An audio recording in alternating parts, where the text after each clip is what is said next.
हैं, लोग बोलते बाबा जी तुम नौजवानों को भड़काते हो, तो क्यों नहीं भड़काओ नौजवानों को। एक बार बताओ, पूरे देश के इतिहास में आज तक एक भी 50 साल के बुजुर्ग का नाम बताओ जिसको फांसी हुई हो, हुई क्या? एक का नाम बताओ। ये दिल्ली में बैठकर चिल्ला रहे हैं, बाला साहब पे भी चिल्लाएंगे, नरेंद्र मोदी भी चिल्लाएंगे, इन पे चिल्लाएंगे, संघ भी चिल्लाएंगे, ये सांप्रदायिक हैं, हमने देश को आजादी दिलाई। पर मैं चैलेंज करता हूं पूरे देश के और पूरे प्रदेश के, शिंदे साहब से सोनिया गांधी से लेकर यहां के मुख्यमंत्री तक, एक कांग्रेसी का नाम बताओ जिसको फांसी हुई हो। मैं चैलेंज कर रहा हूं भाई साहब, मैंने तो आरटीआई पूछा, पूरे देश में तुमने देश को आजादी दिलाई, लेकिन एक कांग्रेसी का नाम बताओ जिसको अंग्रेजों ने फांसी दी हो। अंग्रेजों ने केवल लाठी नहीं खाई, डंडे नहीं खाए, केवल मक्खन और अंडे खाए हैं। लेकिन समस्या है, इस देश का नौजवान भगत सिंह क्यों नहीं बनना चाहता, इस देश का नौजवान शिवाजी क्यों नहीं बनना चाहता, इस देश का नौजवान फांसी क्यों नहीं खाना चाहता। नौजवान को गाली देना आसान है, लेकिन कहूंगा दोस्तों, पूरे जीवन में महात्मा गांधी ने कभी एक डंडा खाया? बोलो हाँ या ना? नहीं खाया। जिन्होंने पूरे जीवन में डंडा नहीं खाया, उनके नाम से हमने 1 से लेकर 1000 तक के नोट चलाए, लेकिन जिस भगत सिंह ने फांसी खाई, उसके नाम से हमने 100 का नोट का चित्र नहीं छापा। हमने शिवाजी के नाम से 50 का चित्र नहीं छापा।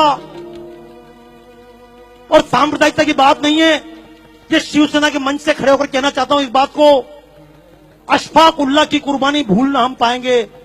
क्योंकि लोग सीधा आरोप लगाते हैं, तुम तो मुसलमान के खिलाफ हो, तुम सांप्रदायिक हो। तो एक बात कहना चाहता हूं आज इस पुण्यतिथि के अवसर पर, कि अशफाक उल्लाह की कुर्बानी भूलना हम पाएंगे। जब अशफाक उल्लाह खान लड़ रहा था आजादी के मैदान में, तो मुल्लों ने समझाया था, कठ मुल्लों ने, अरे अशफाक क्यों इसके लिए जान देते हो, तुम तो मुसलमान हो। तो अशफाक उल्लाह खान ने कहा था, कुछ आरजू नहीं है, बस आरजू यही है, रख दे कोई जरा सी खाके वतन कफन में। मर गया अशफाक उल्लाह खां। लेकिन ये मुसलमान के नाम से वोट लेने वालों ने आज तक अशफाक उल्लाह खां के नाम से 10 रुपए का नोट नहीं चलाया। इस देश की लड़कियां, झूठ मत बोलना, पूछना अपनी बच्चियों से, क्यों लव जिहाद के चक्कर में फंस जाती हैं। लक्ष्मीबाई नहीं बनना चाहती, जीजाबाई नहीं बनना चाहती, केट ने केप बनना चाहती, दीपिका पादुकोण बनना चाहती। क्यों? क्योंकि जिसने देश के लिए ये प्राण दिए, जो मैदान में लड़ते लड़ते मरी, उस लक्ष्मीबाई के नाम से हमने 1 रुपए का नोट नहीं चलाया। तो दोस्तों, मैं तो एक बात कहता हूं, सरकार नोट भगत सिंह के नाम से चलाए या ना चलाए, हमारे दिलों में छपना चाहिए या नहीं? कितने लोग तैयार हैं? तैयार हो? एक बात, क्यों आप लोग जान ही रहे हो वापस यार? मैं चक्कर में 25% निकल जाऊं, निकलोगे क्या? अच्छा सुनो, देखो एक बात बताऊं, जब भगत सिंह को फांसी दी जा रही थी, मैं शब्द बोल रहा हूं, मैं जब बोलता हूं मंच से, कारण समझ लेना, मेरी जितनी प्रदर्शनियां सब विदेशों में लगती है। राजू निवल जी से बात चल रही थी, बाबा जी आपकी प्रदर्शन लगाएं, तो मैंने कहा मेरी प्रदर्शनी भारत में नहीं लगती। बोले क्यों नहीं लगती है? मैंने कहा जब भारत में कोई बात बोलता हूं तो लोग बोलते तुम सांप्रदायिक हो, और जब अमेरिका में खड़े होकर बोलता हूं तो लोग बोलते बाबा जी आपने हमारी आंखें खोल दी।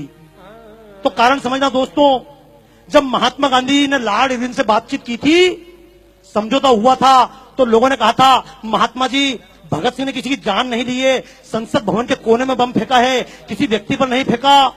आप भगत सिंह की माफी के लिए बात करो, शर्त रखो, भगत सिंह को माफ करो। तो महात्मा गांधी ने कहा था, ये भगत सिंह, ये अशफाक उल्लाह खां, ये क्रांतिकारी, ये चंद्रशेखर आजाद, ये क्रांतिकारी आतंकवादी हैं। तो मैं भी एक बात कहना चाहता हूं, अगर भगत सिंह आतंकवादी थे तो मैं भी आतंकवादी हूं। और ऐसे आतंकवादी देश के कोने कोने में पैदा करना चाहता हूं। क्यों? अगर भगत सिंह की तरह आतंकवादी देश में पैदा हो जाए, तो अफजल और कसाब जैसे आतंकवादी दिखाई,